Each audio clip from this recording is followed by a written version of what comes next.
The Stickman videos have been going super viral on YouTube, and as you guys can see, this YouTube channel only posted 8 videos and has over 6 million views, and they only started 2 months ago. And they've made between $2,000 to $6,000 in the past 28 days, and also made between $4,000 to $13,000 in the past 90 days. And that's not the only YouTube channel that's getting a lot of views and making money. And you might be thinking that these videos are pretty difficult to make, but it's actually easier than you think. And I'll be showing you how you guys can create these as YouTube Shorts, Instagram Reels, and TikTok videos. First, we're going to create our script on ChatGPT, and this is the prompt of our video, and the topic of our video is going to be being behind in life. You can talk about procrastination, social media addiction, anything that you like. And here's the script for our video. So now we're going to do our audio for our video. We're going to go on CapCut and then add the text for our video, the script that we created on ChatGPT, then click on text to speech, and then click on any of the voices that you like. We chose Charming Male. Keep in mind you can either use your own voice or use 11 Labs or even use CapCut. I like to use CapCut.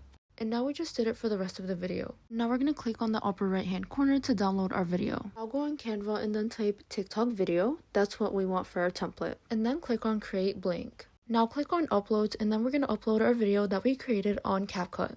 Now click on the video and then click on extract audio. And now we have our audio for our video. Now we're going to delete the video since we don't need it anymore. And now we're going to drag the template longer than the actual audio. And now we're going to click on photos and then we're going to type paper background. And you can choose any of the backgrounds that you like. I chose this one. And then you just drag it to fit the template. So now we're going to just split the video into different scenes from 1 to 3 seconds, just depending on what the concept of the video is talking about. And now click on elements and then type stickman figure. And if you wanted something specific, you can always add, for example, stickman figure sad, and you'll have options to choose from. And we're going to choose this one for our first scene. And we're going to use this one for our second scene. And now we're going to add some text. We're going to click on text and then search Chewy. But you can use any font that you like. We're then going to make the size of the text bigger, and then we're just going to type feeling sad. You can add text in each scene, it depends what you want, and it also depends on what your video is about. And then I'm just going to finish the rest of the video. And once you finish from your video, you're going to click on the arrow on the upper right hand corner, then click on download, then download. Now your video is ready to post, and thanks for watching!